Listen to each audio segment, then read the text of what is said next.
Courage to begin. Today's talk, I thought I should share my journey and resonate with this theme for today. Courage to begin. How did I begin with my career? How did I reach where I am today? So I thought from my childhood till today, wherever I had showed this particular theme, courage to begin, I will share my personal life stories with you. Those moments which resonate with this theme, which helps me every day, and wherever I feel I am in fear or in doubt, I always start with this: begin, jump, look for opportunities, do not hesitate, and that's how you will move forward in this world. As a kid, whenever there was an opportunity to participate in anything, I am talking about my kindergarten days, I never hesitated. Whether I knew the skill or not, I always raised my hand to my teachers. They believed in me, they gave me the initial opportunities. With each opportunity which I gained, sometimes I failed, sometimes I performed, but every time I learned. Every time I build that courage that this is where I can do and this is where I need to improvise. I never felt in life that yes, this is what I cannot do. I feel those who achieve higher and higher are all human beings. There is not something which they have additional except the courage. Courage to begin. I will keep sticking to this word throughout my talk because the stories I'm going to share today, I will let you feel that this is something which always helps you in life. I told you about my kindergarten days. Then I reached to my third standard. I was in a Hindi medium school.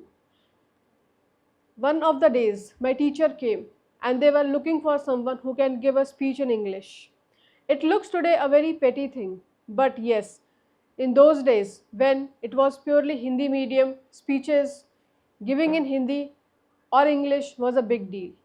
Standing on stage where there was no exposure given and volunteering for it, it was a big deal for me.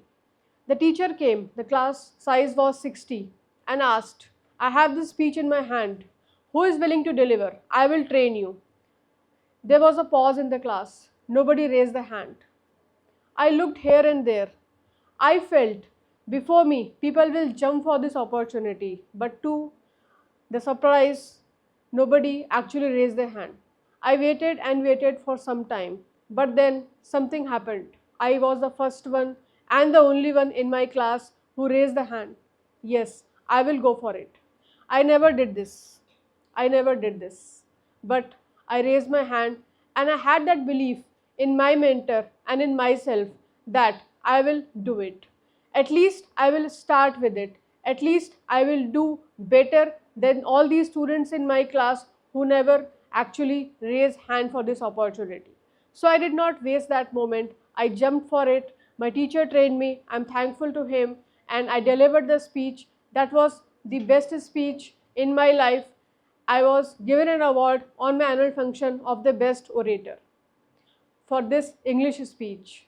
And afterwards, every year they had chosen me, they believed me, and every year I used to deliver that particular speech.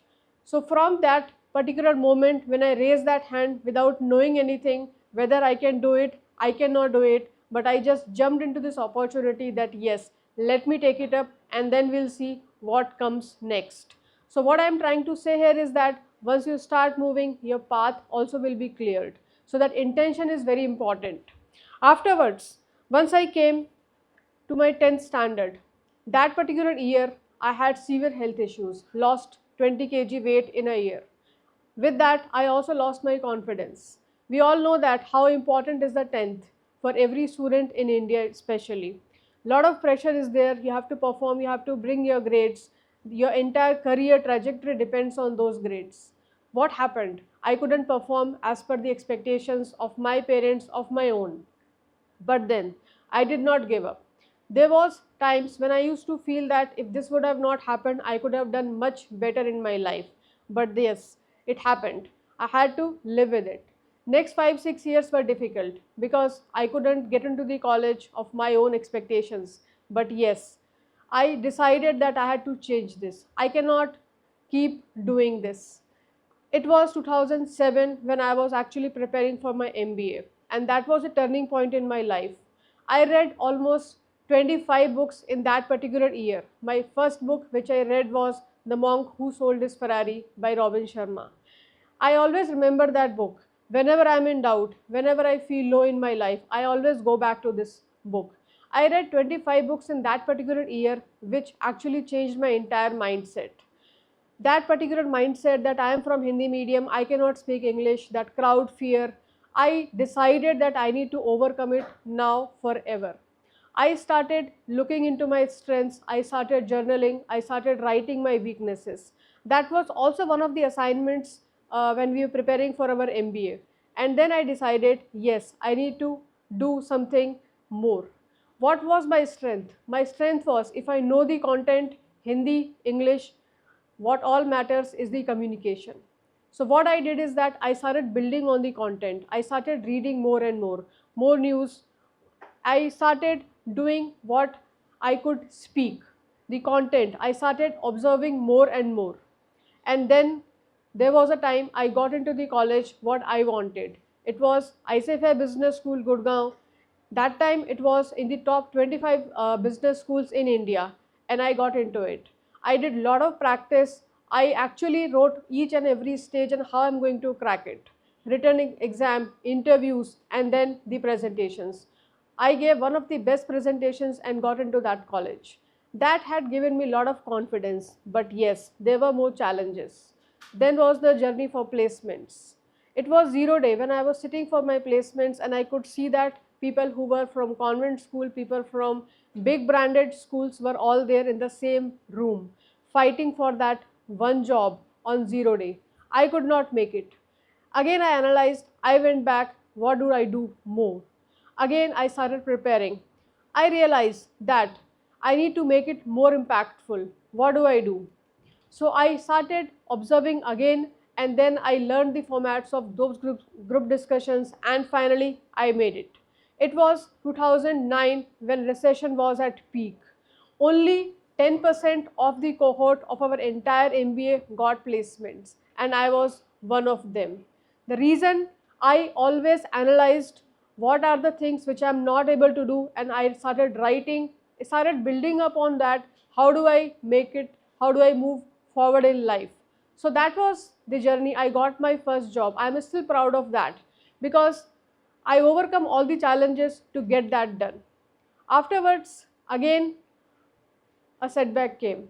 I had to take a break from my career, and then it was very difficult for me to come back.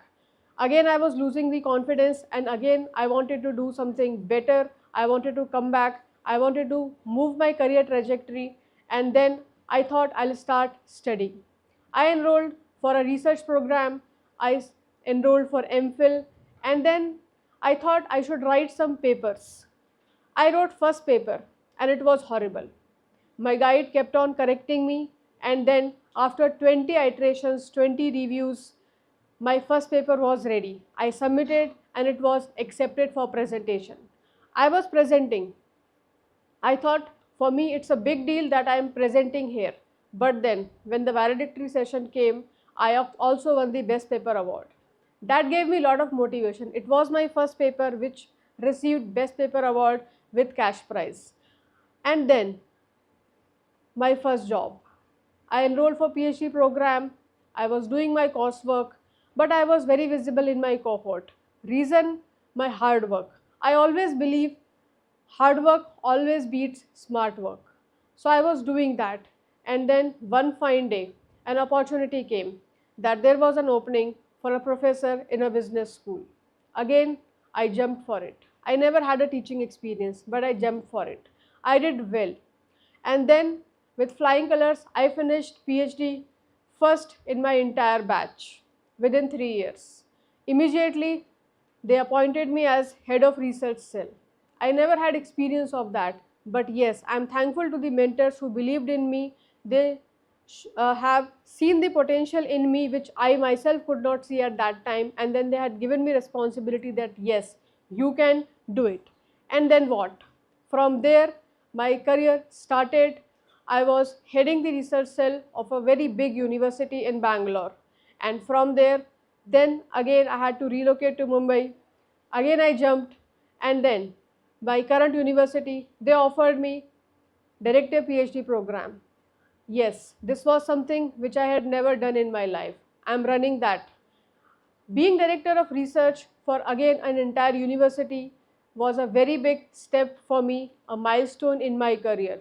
Today we are standing at 3000 plus patents, 50 plus research scholars, and then 1000 plus publications under my guidance. I do mentorship for students and faculty, and yes, delivering my first TED talk today. This all I could do because I always had courage to begin. And yes, this we have to keep going. This is not for a day, this is not for a month, this is not for a year. Every day you need to have that courage in your heart, and that's how you move forward in life. Every opportunity which you see around, whether you have done it, you are doing it first time, you have that doubt, at least raise hand and take it up. And my mantra is let's start. Thank you.